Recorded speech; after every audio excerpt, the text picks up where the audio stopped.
It's 100.3 Philly's R&B. Mina SayWhat in your midday. Tonight, it is going down at the Fillmore, the Obsession Tour. Obsession Tour. And we have Eric Bellinger, the headliner of the Obsession Tour here today. Hello, Mr. Bellinger. We in the building. How y'all doing? Thank y'all for having me. Are you excited? This is your first headlining tour, right? Yes, man. Is it everything in a while, you dreamed I did some vibes in the past. We went on some tours. Right. But I think this is like the big boy nationwide 32 piece, you know? So yeah, it's definitely adrenaline pumping every night. You know, tonight we sold out. Shout out Philly. Yes. So man, I'm excited. You know, I can always expect great energy when the tickets go off the shelf like that. Yeah. So is this everything you expected it to be? Anything unexpected? Like, oh wow, this is my first big major headlining tour. I didn't foresee this to happen. We prepped out shoddy over here for real. Like, you know, we just went on tour last year. So, you know, it was a co-headline tour with my brother Sammy. And man, I think it really got us ready, you know? So this time around, we really, especially I think the tour managers and the people, the entire team that we have, they've had experience as well. So not only did we have experience, but they also have their experience. And I think the team this time is so solid that everything is so seamless. I'm surprised every day at how seamless it is. I'm like, man, thank y'all for taking care of that. Or, man, I can't believe you thought of that, you know? I'm in that mode right now. That's a blessing. Yes. Because I'm imagining first, it must be like chaos. It's your first. You're you're learning through it, right? But no, that's a blessing. You're saying it's completely smooth. Yeah, because it's the team, you know, like for sure. You know, starting out, it was just me and my guys, me and my friends from school, you know, kind of with our dream and just learning along the way and reading books and figuring it out and trial and error and bumping our heads and finding the things that did work. But now I definitely have linked up. Man, shout out Thomas. I got to shout him out. Shout out my brother JD. They came along and really got things in line. Blessings. It's insane how smooth this has been. I'm beyond grateful for it. So shout out to y'all. So Eric, not only are you an artist, but you're a very, very accomplished, Grammy-winning singer, songwriter. Okay, let me pop the collar. Right, pop the collar. Over 100 songwriting placements. We need a clap for that. It's probably a blur to you, right? 100 songs. It's probably like you don't even remember anything, right? I only remember when the crowd says, do that song. I'm a very like sporadic in the moment, like I just do a song. Yeah. But right now, I'll be asking them like, how y'all remember that song? Right. Like, we listen every day. I'm like, oh, right. Okay. So you're responsible for hits like Usher, Let Me See. Yes. Chris Brown, a couple of Usher songs, a couple of Chris Brown songs, Fine China, New Flame. Yeah. I'm naming songs we play. Wale on Chill. Yes. In addition to the other 96 yes, the other 96. plus counting songs. Yeah. So I was wondering, you're such an accomplished songwriter, but you're also an artist. How do you separate that? Like, because I'm sure people come to you for different things, and you're a singer as well. So how do you separate, this person wants to work with me as a songwriter, this person wants to work with me as an artist? How about if an artist came to you and they wanted you as a songwriter, but you're like, no, I want to work with you as an artist. How do you finesse all that? You know, I lead with my pen. I like, usually I'm, you know, meeting new people. It's like, oh yeah, they want a song. You know, that's always my first thought, because that's what people, you know, got introduced to me as, you know, so I'm more so like, oh, you want me to jump on it? Oh, all right, cool. Let me bop you real quick. You know what I'm saying?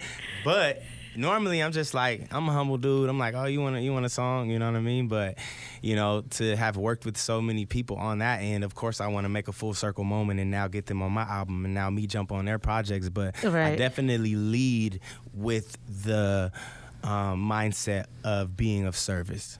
I love that. Has there ever been a song that you really wanted for yourself, but you sold to someone and then you're mad afterwards? Like, oh, I should have kept that song.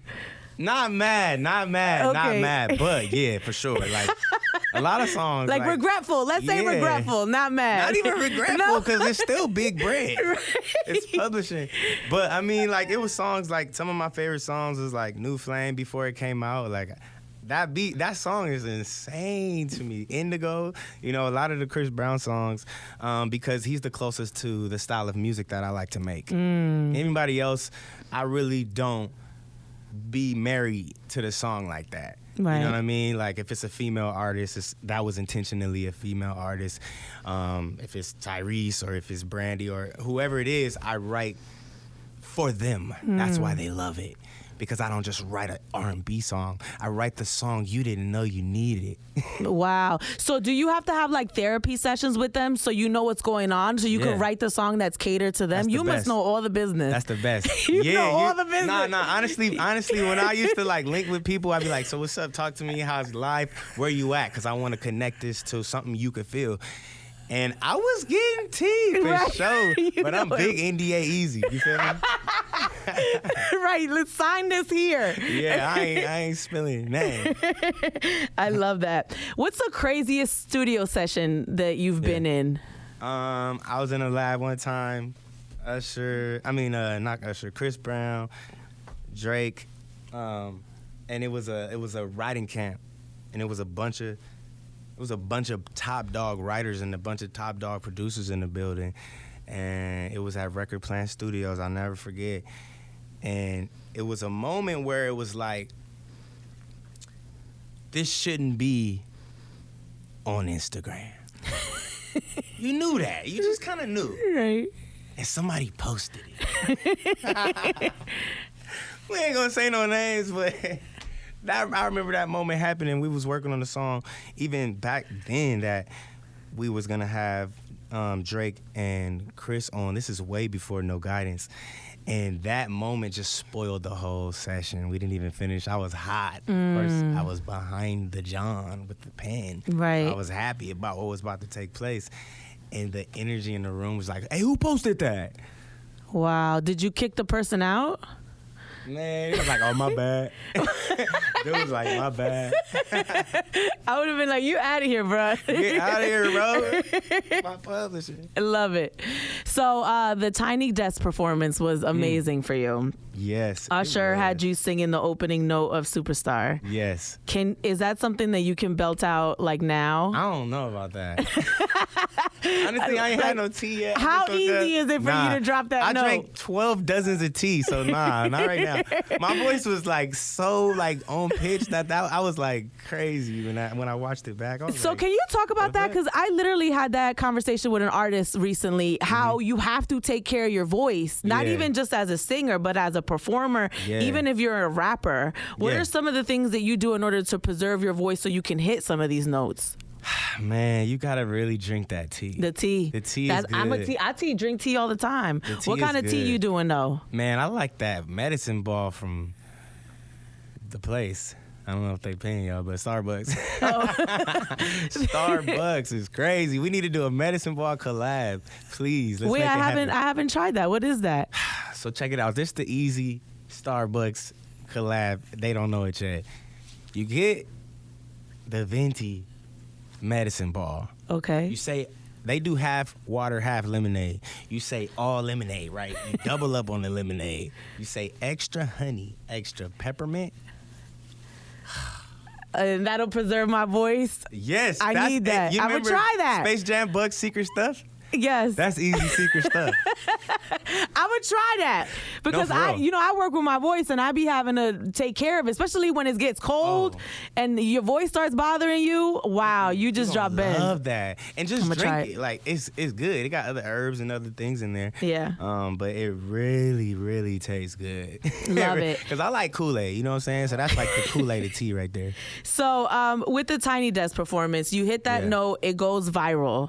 Right. Yes. So what did that do for the Usher thing? you singing it, other people tried to sing it. Yeah. They can't sing it like you. What did that do for you? Like instantly, what did you see? Shows. Immediately. Wow. And they wanted me to do it. Right. Like I wanted you to do it. I was on it though.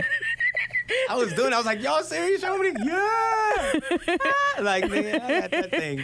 Now it's right in my head, but That, I mean, for sure, immediately got more bookings, but I got more notoriety from the people that I looked up to. Right. You know, everybody saw that Tiny Desk. Wow. You know, we're not coming to see E, but you gonna get him. Right. You gonna get him. You didn't know you was gonna get me like that. You didn't know I was gonna pop out.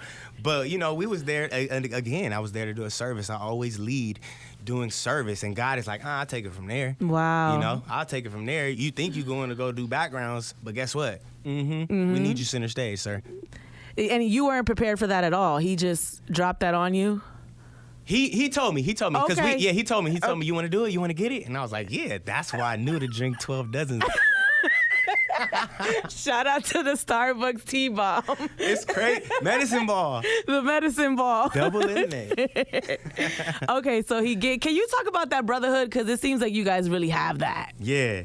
Nah, he cool, man. He like my favorite person that I ever like looked up to, and then just met him, and then we got the vibe, and then it was like, wow, this is a real vibe. You know what I mean? Like, you gotta remind me to step out of that and just be cool, like, because that's my guy. That's who I really like have emulated and mimicked my voice after, from the inflections to the syllables of all the albums from when I was younger, like, you know. So to now be, I was just texting him yesterday, you know what I'm saying? Like, it's crazy. It's like, man, it's my dog, you know, but I think that's what you look forward to, you know, because at the same time, the first session that I got in order to work with him, it was like, I went crazy. I dropped it, you know what I mean? Like, so I think from there, you have to also know that why you're here, you know what I'm saying? And in the beginning, it was just like, all right, cool. I'm trying to make sure I do a job, and now it's kind of like, wow, we really just chopping it up and laughing at memes. Right. Like, Usher loves a good meme. Like, if you send him a good meme, he's your friend for life. He gonna send you a funnier one back. Like, oh, you knew about that? Because I be up there scrolling, so I'm like, oh, you know about, you be in the wormholes. So you have a song called B&B. Yes. And it stands for a brand new body. And initially when I heard it, I was like, wait a minute, are we glorifying BBLs? Is this where we are? But no, your song and the video for the song actually does the opposite of that, right? I'm trying to get him in the gym. Right. Let's go, Queens. Get in that gym. I'm in the gym. I'm motivating. I've been doing gym workout pop-ups along tour to stay healthy. Yeah, I've been doing. I didn't know that. Seriously? What? Yeah, I just Where's did your one. pop-up here? We didn't do one here, but I went to yoga today. Where'd you go to yoga here? It was like called Rhythm or something like that. Okay. I went at like 6:30 a.m. So you go city to city yoga. and find random places to work out, city to city? Yeah. That's amazing. Shout I out love to that. Healthy Church.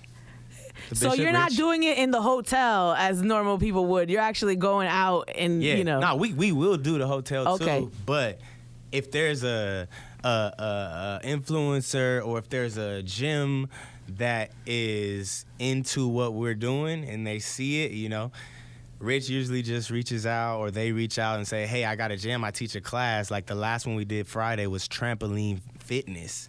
So they had a playlist of my music, and we're literally working out with weights on trampolines. I love that. 50 trampolines in there. Wow. Yeah. Damn, extreme trampolining. Yeah. Check out the page, man. Anybody out there, check it out if you want to get tapped in. Man, that was a super dope class. And, you know, as I'm getting into that world, I'm finding out that it's actually really a world of its own. Yeah. So I guess we're going to see you on the cover of Men's Fitness one day, coming. huh? It's coming. Eric Bellinger on the cover. Yes, it's coming. I'm anticipating it. Anything you want to add? You know, music coming out, life beyond the tour. Nope. That's it. We fire. We in alignment. You know, I work ahead. So now you guys are getting my last year's thoughts. Okay. So 1-800-HIT-EASY Line 2 is out now. It's what I've been working on for the past year and a half. Man, the music videos are awesome. Shout out to Keone. Shout out to Jamar and everybody that's Benji helped me put it all together. And now we're on tour. You know, we've been working on the product, and now if you don't work the record won't work. If you don't get out there and get your marketing on, it's all pointless. Right. So now we here spreading the word in real time, but just know that I got greatness in store. And we can't wait to see it. Eric Bellinger, thank you so much. Love, I it's Mina appreciate it. SayWhat in your middays. I'm 100.3 Phillies R&B. Yeah.